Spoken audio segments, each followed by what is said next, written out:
آپ اگر مثلاً مجھے بھی دیتے ہیں نا چندہ کہ امام صاحب یہ ہم نے مسجد کے لیے آپ کو چندہ دیا، 1,00,000 روپے کی رقم آپ نے مجھے دی، یہ آپ کی ذمہ داری بنتی ہے کہ آپ بعد میں کمیٹی سے پوچھیں، کمیٹی کو اطلاع دیں کہ بھائی ہم نے امام صاحب کو 1,00,000 روپے دے دیے تھے مسجد کے لیے، یہ آپ کی ذمہ داری بنتی ہے. آپ مجھ پہ اعتماد نہ کریں.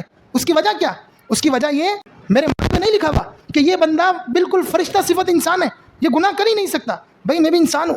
آپ کی ذمہ داری ہے، آپ پوچھیں، آپ کمیٹی کے کان میں ڈالیں، کمیٹی کو اطلاع دیں کہ امام صاحب کو ہم نے سولر کے لیے پیسے دیے تھے، تاکہ کمیٹی کی یہ بات علم میں آئے. اب اگر میں نے کمیٹی کو نہ دیے تو کمیٹی کو پتہ لگے گا نا کہ بھائی امام صاحب نے چندہ نہیں دیا، چندہ جمع ہوا تھا، امام صاحب نے چندہ نہیں دیا. تو میں کچھ غلط کرنے کا سوچ رہا تھا تو میں رک جاؤں گا، میں وہ غلط کام کرنے سے باز آ جاؤں گا. اور اس مجھے باز رکھے گا کون؟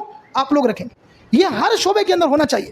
اب کیا ہوتا ہے مسجدوں کے آپ نے کس لیے دیا تھا کہ وہ پیسہ مسجد میں استعمال ہو، وہ پیسہ امام صاحب دبا کر بیٹھ گئے، آپ خاموش بیٹھے ہو. کیوں خاموش بیٹھے ہو بھائی؟ بات کرو، آؤ امام صاحب کے پاس، محلے کے علاقے کے جو اثر و رسوخ سارے مل کر جاؤ امام کے پاس. امام صاحب کیا ہوا بھائی، کیوں آپ مسجد کا پیسہ لے کر بیٹھے ہو؟ کیا جواز بنتا ہے آپ کے پاس مسجد کا پیسہ دبانے کا؟ یہ سارے معاملات کیوں ہوتے ہیں؟